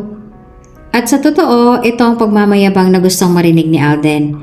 Ang ipagmayabang ng dalaga ang kanyang mga pinagharapan dahil doon niya mararamdaman ang tunay na self-satisfaction and contentment once siya na mismong naghihirap sa mga bagay na gusto niyang makamit o matapos. Nang mga sumunod na araw, pinili muna ni Alden na huwag munang umalis para makita at matunghayan ang mga ginagawa ni Willow. "Willow, sobrang sakit kasi ng mga kamay ko. Pwede mo ba akong ipaglaba?" Pakiusap ni Alden sa dalaga habang si Willow naman ay feel ang magandang panahon at nakaupo sa labas habang pinagmamasa ng dagat. Napakunot naman ang noon nito na tumingin sa lalaki. "What? Tagapagluto mo na nga ako, tapos tagapaglinis ng bahay, tapos tagahugas ng plato. Ngayon naman ay tagalaba mo? Niloloko mo ba ako?" Taas kilay nitong tanong sa lalaki. Nakatoplas lang din noon si Alden kaya hindi maiwasan ni Willow na mapatingin sa matipunong katawan na iyon ng lalaki. "Baka nakakalimutan mo na nakikitira ka lang sa akin. Kaya lahat na ipapagawa ko sa'yo, natural lang na sundin at gawin mo. Hindi mo naman ako kailangang bayaran eh. Basta paglingkuran mo lang ako rito ay ayos na," sagot naman ni Alden. Inirapan lang siya ni Willow at saka muling tumingin sa may karagatan. "Nakakainis ka naman. Bakit ko ba kasi kailangan tong pagdaanan?" sabi ni Willow sa kanyang sarili na inis na inis. "Okay, fine. Nandyan na." Padabog na rin niyang tumayo sa kanyang kinauupuan at saka tinungo na si Alden. Isang tambak na labahin na naghihintay sa kanya. "Lalaban ko lahat ng to?" Nangangambang tanong ni Willow kay Alden. "Oo. Kaya simulan mo na para maaga ka matapos." Hindi pa man nagsisimula si Willow maglaba, ay nararamdaman niya na kaagad ang pagod. Never pa siyang nakakapaglaba sa tanang buhay niya dahil ultimo panty niya ay tinatapon niya pagkakagamit. Tinutulungan na rin siya ni Alden na ihanda ang mga pelangganang gagamitin at si Willow na lamang ang hinayaan niyang mag-igib sa poso. "Ang dami naman, alam mo ko, hindi ako nagtatambak ng ganyang karami. Tinatapon ko na nga kaagad eh." Kasi nga, mayaman ka. Ako, hindi. Kaya huwag ka na magreklamo, laban mo na yan. Dahil magluluto ka pa ng tanghalian. Anas ni Alden. Nagpamewang naman si Willow. "Ano? Aba, sumusobra ka na." Nauutal pang sabi ni Willow. Sinadya nga ni Alden na utusan at pahirapan si Willow dahil parte ito ng kanyang hamon sa dalaga. Hindi siya titigil hanggat hindi nalalaman at natututunan ni Willow ang mga leksyon na nais niyang matutunan ng dalaga. Alam din niya na ito rin ang gustong mangyari ng mga magulang ng dalaga kaya sinisikap niya na mapagbago na talaga ang kanilang anak. Hapon na nang natapos si Willow. Nang maisampay na lahat ay pumasok na siya sa loob ng kubo. Doon ay natatnan niyang nakahilata na si Alden at talagang hindi pa nagluluto ng tanghalian. Hey, anong ginagawa mo? Magagabi na oh. Hindi ka pa rin nakakapagluto para sa tanghalian sana? Pagalit na sabi ni Willow. Pagod na nga ito dahil sa dami ng kanyang nilaban. Hindi ba sabi ko ikaw ang magluluto? Nagkape na ako at sanay ako magutom. Kung nagugutom ka na, magluto ka na. Sabi ni Alden na tila walang pakialam sa nararamdaman ngayon ni Willow. You know naman na marami akong nilaban, di ba? Talagang hinintay mo pa ako. You're getting into my nerves. Naluluha-luha ng mga mata ni Willow dahil sa inis. Gusto niya nang sapakin si Alden o lumayas pero pilit niya pa rin pinipigilan ng kanyang sarili. Ano? Sumusuko ka na? Hindi mo na kaya? Sige, maluwag ang pintuan, makakaalis ka na. Paghahamon pa ni Alden. Pigil na pigil ni Willow ang kanyang mga luha. Ayaw niyang ipakita sa lalaki na talunan siya, na mahina siya. Kaya kung ano man ang hamon na ibinigay nito sa kanya ngayon, ay hindi niya susukuan. Hindi siya magpapatalo. Fine! Magluluto lang ba? Yun lang pala eh. Maghintay ka dyan. Magluluto ako. Galit na wika ni Willow at saka nagtungo na sa kusina kahit hindi pa siya nakakapagpalit ng damit na basang-basa dahil sa paglalaba. Dala ng galit ay mabilis siyang nagawa ang pagsasaing ng kanin at pagluluto ng ulam. Nagpakulo na rin siya ng mainit na tubig para sa kape dahil hindi siya tinirhan ni Alden at sinasadya talaga ito ng binata. Pasimple na lamang na napapangiti si Alden. Inorasan niya ang dalaga at natutuwa siya ngayon dahil mas mabilis na nagawa na ito ng babae kaysa noong mga nakaraang araw. Hindi na rin sunog ang kanin at marunang nang magluto ng ulam. Ngunit ang pinaka-ikinakatuwa ni Alden ay tila nagawa na ito ni Willow na para bang sanay na sa kanyang ginagawa. Masama man sa loob ay ayos lang dahil at least may unti-unti na siyang natututunan. Mahal na prinsipe, ready na po ang inyong pagkain. Pangiinis pa ni Willow kay Alden. Gusto niyo po bang subuan ko pa kayo? Dagdag pa ni Willow sabay irap at naupo na sa may hapag. Natatawa lang naman sa kanya si Alden. Oh, anong tinatawa-tawa mo dyan? Masungit na tanong ni Willow kay Alden. Wala, natutuwa lang ako sa'yo. Sagot naman ni Alden. Bakit naman? Muling tanong ni Willow. Tumitig muna si Alden sa dalaga at saka nagsalita. Seryoso, natutuwa ako sa'yo. Tingnan mo, ang dami mong nalabhan eh. Halos nung unang punta mo rito, pinagmamalaki mo na itinatapon mo lang mga damit pagkatapos mong suotin. Itong kanin, hindi na sunog. At nung unang mong punta rito, hindi ka nga marunong magsaing. Itong ulam, hindi mo alam na nakakain pala tong dahon. Maging yung kape. Hindi ka umiinom niyan dati, diba? Dahil lemon tea ang gusto mo. Pero ngayon, iniinom mo na kahit walang asukal at creamer. At ngayon, natuto ka na rin magkamay at maghugas ng plato. Willow, natutuwa ako dahil sa simpleng bagay na yon na mga nagagawa at natatapos mo na kailan mo na hindi mo pa nagagawa sa tanang buhay mo. Hindi ko akalain na magagawa mo. Na matatagalan mo. Pero nagawa mo. Kaya ngayon pa lang, humahanga na ako sa'yo. Kaya mo naman pala eh. Kaya binabati kita. Hindi na nga maitago pa ni Alden ang kanyang paghanga sa ipinamalas ni Willow. Ang tanging hiling niya lang sa ngayon ay magtuloy-tuloy na sana ang pagbabagong ito ng dalaga. Habang lumilipas ang mga araw ay tila nga unti-unti nang nasasanay si Willow sa araw-araw niyang ginagawa. Mas gumagaan na nga rin ang pakikitungo nila ni Alden sa isa't isa. Hindi na rin nagtataray si Willow bagkos ay mas malambing siya sa binata. Nagmistula nga silang isang tunay na mag-asawa dahil sa pagsisilbing ginagawa ni Willow. Masayang-masaya ngayon ang dalaga dahil sa pagiging mabuti sa kanya ni Alden. Alden, bakit ngayon ka lang? At saka bakit hindi ka nagpaluto sa akin ngayon? Napipilitan ka lang siguro sa mga luto ko, no? Nakasimangot na tanong ni Willow kay Alden. Nakanguso pa nga ito na para bang isang batang nagtatampo. Halika, doon tayo sa mesa. Sabi ni Alden sa dalaga at nagtungo na sila doon. Maya-maya pa ay inilabas na ni Alden ang bagay na nakatago sa kanyang likuran. Pasalubong ko.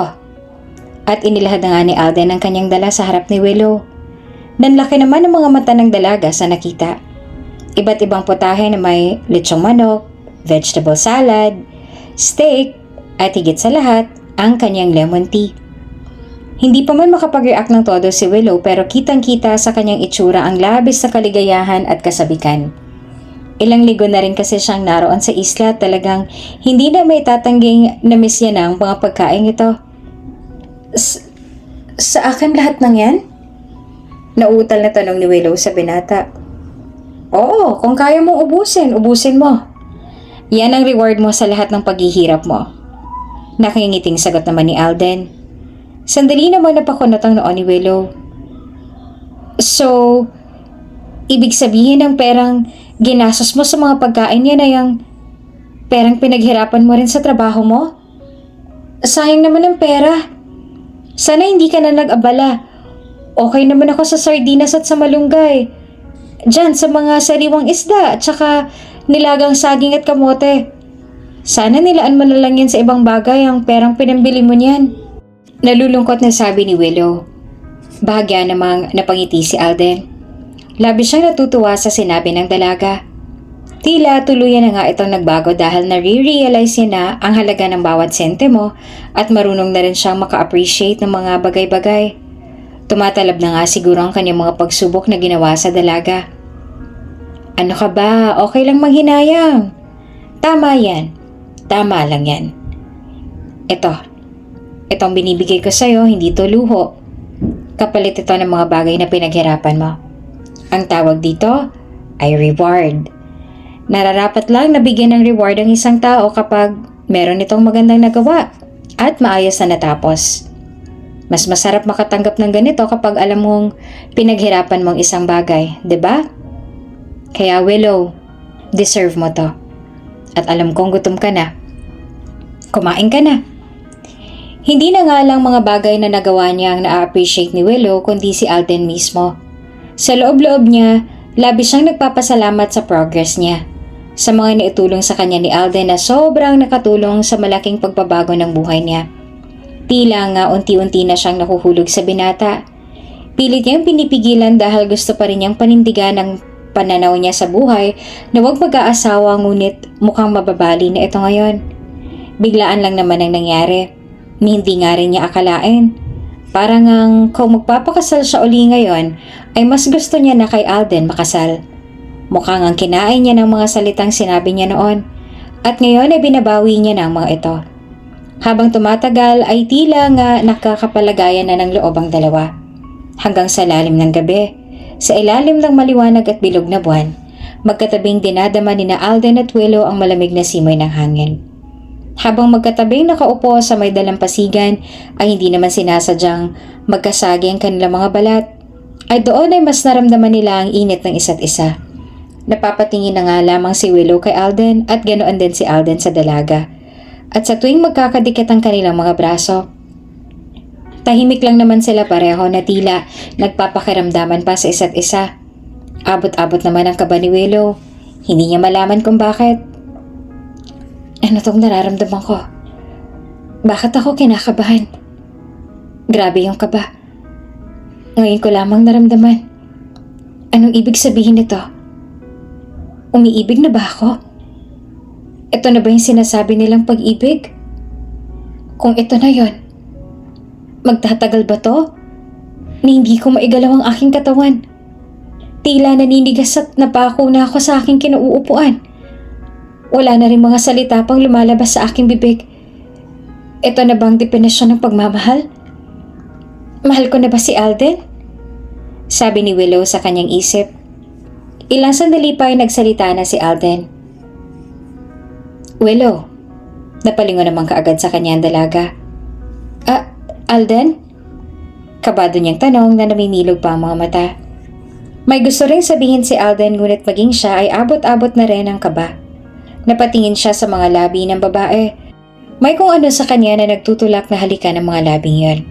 Maya-maya pa'y tuluyan na nga ang pagkakataon na gumawa ng paraan upang magkalapit sila. Kumulog ng malakas kaya mabilis na napayakap si Willow kay Alden. Niyakap naman ng mahigpit si Willow na takot na takot. Nang tumigil na ang pagkulog ay nasa ganoon pa rin silang posisyon. Hindi nila alam kung sino ang unang kakalas. Halos magkapanagpo ng mga pintig ng kanilang mga puso. Marahan na ngang kumalas si Alden sa pagkakayakap at saka tumingin sa babae. Wala namang salitang namutawi sa kanilang mga labi. Ngunit ang kanilang mga mata ay nagbibigay ng mga kahulugan sa mga naisabitin ng kanilang mga labi. Kusang naglapit ang mga labi na iyon, hanggang sa tuluyan na nilang mahalikan ang bawat isa. Walang salitang nag-utos sa kanila na gawin iyon, ngunit ang kanilang mga puso mismo ang nag-udyok na gawin nila iyon dahil iyon mismo ang parehong sinisigaw ng kanilang damdamin. Dinaman nila ang bawat halik na nagbibigay sa kanila ng matinding sensasyon. Ito ang unang halik ni Willow at ganoon din si Alden. Sinabayan lang nila ang bawat galaw hanggang sa tuluyan na ngang may nangyari sa kanilang dalawa. Saksi ang mga bituin sa langit at ang malalaki at bilog na buwan. Nang sumunod na araw, nagising na lamang silang nakayakap sa katawan ng bawat isa. Wala namang ibang makakakita sa kanila doon dahil solong-solo naman nila ang buong isla. Nang maimulat nila ang kanilang mga mata ay tanging mga ngiti lamang nila ang kanilang natatanawan sa mga labi ng isa't isa. Magandang umaga, Miss Beautiful. Masayang bati sa kanya ni Alden. Magandang umaga, Mr. Driver. Pabirong sabi naman ni Willow. Gutom ka na ba? Tanong sa kanya ng lalaki. Nag-isip naman sandali si Willow. Parang ako dapat ang magtanong yan dahil ako naman for sure magluluto ngayon. Nagtawanan na lamang sila, tuluyan ng tumayo ng magkasama patungo sa kubo. Samantala, nang lumipas ang ilang araw ay hindi sinasadyang mapauwi si Alden ng hating gabi. Ilang oras din ang pinaghintay sa kanya ng babae na nagluto pa naman para sa kanilang dalawa. Nasiraan kasi ng sasakyan si Alden kaya ay ginabi na siya ng uwi. Willow, narito na ako! Malakas na sabi ni Alden habang papasok ng kubo. Kasalukuyang nakahiga na noon si Willow dahil sa sobrang inis sa lalaki. Willow, tulog ka na ba? Kumain ka na ba? Halika, kain tayo. May dala akong barbecue. Sabi ni Alden kay Willow. Nanatili pa rin nakahiga ang babae na tila walang naririnig. Naiinis siya kay Alden kaya ayaw niyang humarap dito. Ramdam naman ng lalaki na galit sa kanya ang babae kung kaya naman sinubukan niya itong suyuin. Umupo ito doon sa may papag na hinihigaan ni Willow. Uy, galit ka ba? Sorry no. Nasiraan kasi ako ng... Hindi pa man natatapos si Alden sa kanyang sasabihin, ay bigla na lamang bumalikwas si Willow at saka nagsalita. I don't care kung nasiraan ka or whatsoever. Akala mo ba mahalaga ka? Hindi ka mahalaga sa akin. Kaya bakit naman ako magpapaka-stress sa'yo? Inaantok na ako kaya wag ka namang istorbo dyan. Pagkasabing yun ay muli nang bumalik sa pagkakahiga si Willow. Napapailing na nga lang at napapatawa si Alden. Ngunit sa paglipas ng araw, ang simpleng tampuhan ay tila mas lumala pa. Parang bumabalik sa dati si Willow na laging masungit at naging tamad. Kinumpronta na ito ni Alden sa huling pagkakataon. Galit ka ba sa akin? Pwede mo namang sabihin oo o hindi. 3 araw ka nang ganyan at hindi ko maintindihan kung paano ka ba aamuhin. Napapagod ka na ba? Ayaw mo na ba? Madali naman akong kausap. Pwede na kitang ihatid sa pinanggalingan mo. Sa pagkakataong yun ay seryoso na nga si Alden. Hindi para kagalitan ng babae kundi naaawa na rin siya sa matinding adjustments nito emotionally and mentally. Sa isip niya ay baka nga kailangan ng umalis ni Willow sa kanyang poder dahil baka nakakaranas na rin ito ng anxiety. Kaya naman sa ayaw at sa gusto man ni Alden ay kailangan niya nang ipasundo ang dalaga. Ilang oras din ang lumipas nang dumating na nga doon ang kanyang mga magulang. Mom? Dad? What are you doing here? Nagtatakang tanong ni Willow sa kanyang mga magulang. Hindi niya alam kung bakit narito ang mga ito at kung paano nila nalaman na nandun siya sa resort. Napatingin naman siya kay Alden. Alden? May alam ka ba rito? Paano nila nalamang nandito ako? Kunot noong tanong ni Willow kay Alden. Hindi na lamang umimik si Alden bagkos ay umiwas na lang ito sang tingin sa kanya. Bakit may sinabi ba ako nagsasawa na ako? May sinabi ba akong ayoko na? May sinabi ba akong suko na ako? Wala naman, 'di ba? Gusto ko lang namang magpaamo pero bakit kailangan mauwi sa ganito? Mariing sambit ni Willow kay Alden at tuluyan na nga rin tumulo ang kanyang mga luha. Maya-maya pa ay umimik na rin ng ginang. Willow anak, halika na. Come on, let's go. Mahinahon itong sabi sa kanyang anak. Matalim lamang na nakatingin si Willow kay Alden at umaasa sa huling pagkakataon na pigilan siya nito. Ngunit wala na talaga pang namutawi sa mga labi ni Alden. Kaya wala na rin nagawa ang babae kundi ang umalis ng luhaan palayo sa lugar na yon. At sa lalaking kanyang unang minahal na siya rin nagbigay sa kanya ng matinding sakit. Masakit din naman yon para kay Alden. Pero sa pagkakataong ito ay ayaw niya nang magtago pa sa kasinungalingan. Gusto niya nang totohanin ang lahat. Gusto niyang mahalin siya mismo bilang siya na tunay na groom niya at hindi isang taxi driver at caretaker. Hindi na rin kaya ng kanyang kalooban na panoorin ng dalaga araw-araw na pinagsisilbihan siya. Ganong lahat naman ng kanyang sinabi dito ay puro kasinungalingan lamang. At ang tanging totoo lamang na sana'y hindi niya pagdudahan sa oras na malaman niyang totoo ay ang kanyang tunay na pagmamahal sa dalaga. Samantala na makauwi naman na si Willow ay dumiretso lamang siya sa kanyang kwarto at doon sumubsob sa kanyang unan at umiiyak na umiiyak. Sobrang sakit nun para sa kanya. Kaya naman iniisip rin ni Alden na hindi pa naman nalalaman ni Willow ang totoo ay nasasaktan na siya. E paano pa kaya kapag nalaman niya na? Baka hindi na siya patawarin pa nito. At yun ang araw niyang mangyari gayong napamahal na sa kanya ng sobra ang dalaga. Lumipas ang ilang linggo at unti-unti na rin nakakabawi si Willow. Ngunit hindi niya inaasahan ang isang bagay. Dahil sa madalas na pagsama ng pakiramdam ay nagpatingin na siya ng palihim sa doktor at doon niya na lamang siya pala ay nagdadalang tao. At sigurado siyang si Alden ang ama nito. Ngunit sa pagkakataong tinyon ay muli na sanang itutuloy ang kasal nila na naudlot. Mom, hindi ako maaaring magpakasal. I'm pregnant. At sa ibang lalaki. Sa pangalawang pagkakataon ay inihanda na muli ng mga magulang ni Willow ang isang malaking kasalan sa pagitan niya at ni Alden. Mariin pa nitong tinutulan ng babae dahil sa nahulog na nga siya sa lalaking nakabuntis sa kanya at nakilala lamang niya sa isang hindi inaasahang pagkakataon. Sa sandaling yon ay napaisip naman ng mag-asawang Brigida at Apollo sa naging pagtatapat ng babae. Sa halip na magalit dahil sa ginawa ng anak na magpabuntis sa iba kahit na alam na may naka-arranged marriage na sa kanya, ay nagkatinginan lamang ang mag-asawa at muli ay itinuloy pa rin ang kasal niya kay Alden at binaliwala na lamang ang sinabi ng kanilang anak. Willow, buntis ka man o hindi, matutuloy pa rin ang kasal. Mariing sabi ni Ginang Brigida.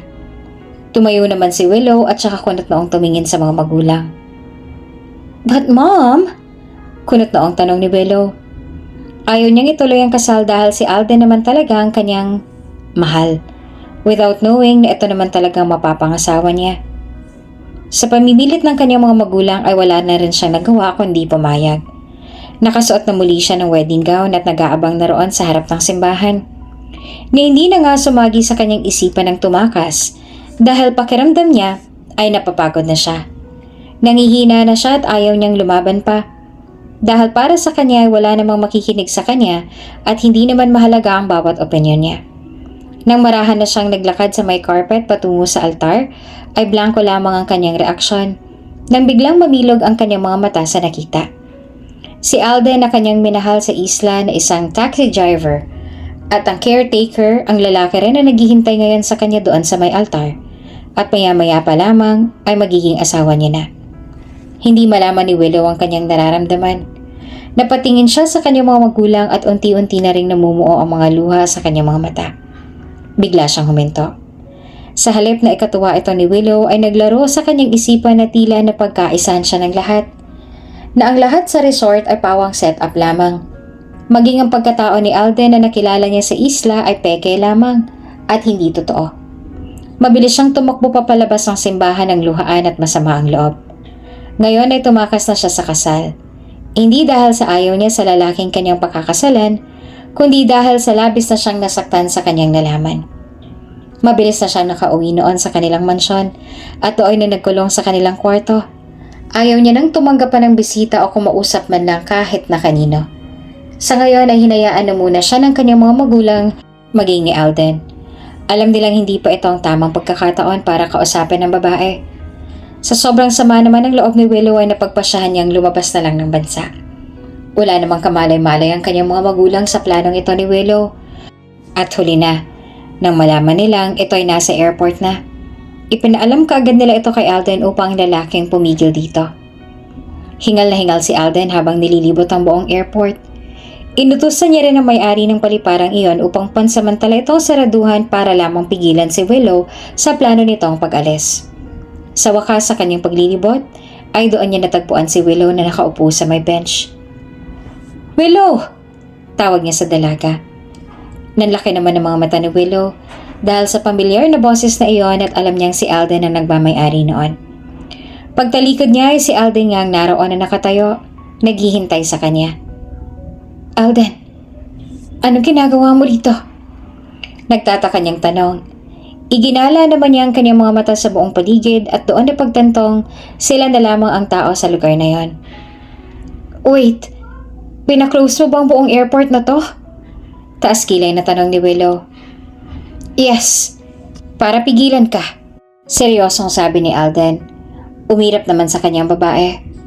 "No way! Hindi mo na ako mapipigilan at hindi mo na rin ako maluloko. Tama na, Alden, tama na dahil pinagmukha mo na akong tanga."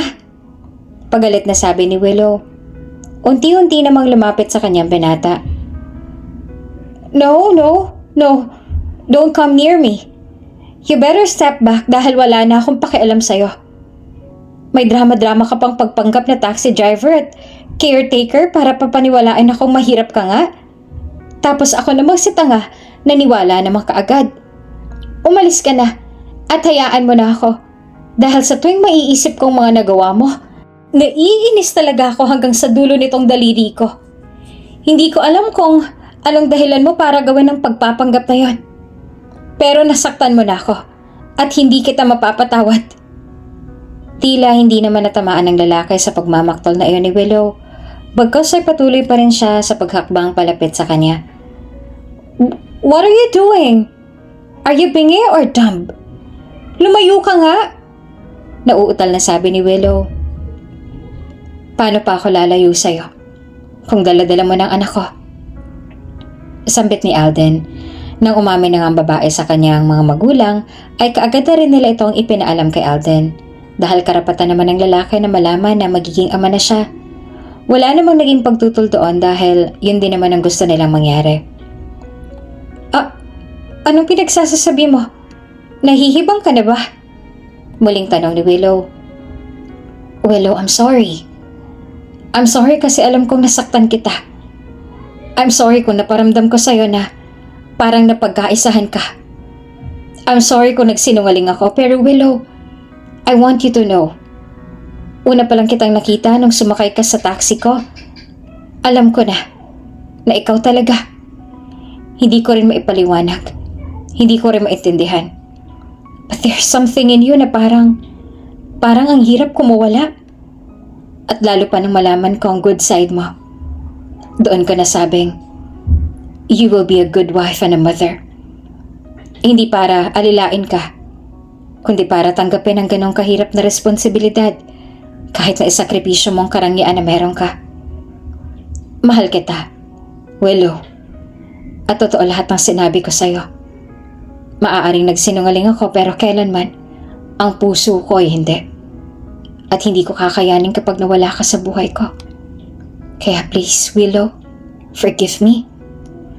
Naging seryoso na nga si Alden at doon ay tuluyan ang nagtapat ng kanyang pag-ibig.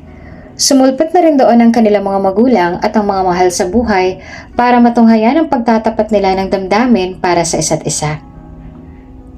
Kung mahal mo ako, bakit mo ako niloko? Bakit ka nagsinungaling? Naging seryoso na rin si Willow. That was all unplanned. Nangyari lang yun bigla. Hindi ko rin alam kung bakit. Pero, Willow, kung hindi ko ginawa yun, mamahalin mo pa rin ba ako? Malalaman mo ba at matututunan ang tunay na kaligayahan ng buhay? Maa-appreciate mo ba ang maliliit na bagay na nagawa mo? At magiging proud ka ba sa sarili mo dahil sa wakas, First time mong makatanggap ng reward? Hindi mo mapapahalagahan ang mga maliliit na bagay kung hindi nangyari yon. Tadhana ang gumawa nun, Willow. Hindi para sa akin, kundi para sa'yo. At nang malaman niyo ng mga magulang mo, sana nakita mo yung priceless na reaksyon nila at naramdaman sa bawat bagay na natutunan mo doon sa isla. Sobrang proud sila sa'yo, Willow. Masakit man sa loob nilang nangyaring yon, na magsinungaling sa'yo, pero hindi ka kasi matututo kung hindi ka masasaktan. Pain is not a form of being weak, but it is strength. At yan ang magpapatatag sa'yo. Kaya Willow, huwag mo sanang masamain ang aming nagawa dahil para sa'yo lahat ng yon. It's for your own good. Lalo pa ngayon na magiging ina ka na at magiging tatay na ako. Please forgive me. At noon ay tuluyan nang tumulo ang mga luha ni Willow. Muli siyang napatingin sa kanyang mga magulang na kasalukuyan na ring lumuluha. Sa isang iglap nga ay biglang lumambot ang kanyang puso at pinili ng muling pagbigyan si Alden. Dahil tama naman ito. Lahat ng mga nangyaring yon ay mapapakinabangan naman niya kapag naging nanay at asawa na siya. At ngayon, hindi na siya natatakot gawin yon. Dahil masasabi niyang kahit mahirap ay masaya naman siya dahil sa self-satisfaction na nararamdaman niya. Lalo pa kung pagsisilbihan mo naman ay mga taong mahal mo. Nakakainis ka kasi. Pero sige, I will forgive you na, ha? But don't you ever ulit-ulit that again, okay? Sige na, pinapatawad na kita. Sa halip na sumagot ang lalaki ay lumuhod na lamang ito sa harapan ni Willow. Nanlaki naman ang kanyang mga mata at nagtaka sa inastang iyon ng binata. At doon ay tuluyan ang inilahad ni Alden ang singsing na matagal niya nang gustong isuot sa dalaga na ilang beses nang nauudlot dahil sa maling pagkakataon. Kaya ngayon ay sisiguraduhin niya na matutuloy na talaga ang kanilang kasal. Willow, please, pakasal na tayo. I'm ready to be your husband and a father to our child. I love you. Please take this ring, sabi ni Alden. Hindi rin naman nagpaligoy-ligoy pa si Willow kaya tinanggap na rin niya ng bukal sa puso ang alok na kasal na iyon ni Alden. Kilig na kilig naman ang lahat lalo na nang mag-kiss na muli ang dalawa. Ilang araw lamang ay sa wakas, sa pangatlong pagkakataon ay natuloy na rin ang kanilang kasalan at doon na tumira sa isla na pagmamay-ari ni Alden at nagsama na sila ng tahimik at mapayapa. Kung bago ka pa lang sa channel na ito, Ate Jane TV, huwag kalimutang pindutin ang notification bell and subscribe button. Sana po hindi naman malaking abala sa inyo ang pagpindot ng subscribe button dahil ang kapalit po nito ay ang pagsuporta para makapag-produce ng mga libreng stories sa mga channels ni Ate Jane. Maraming salamat!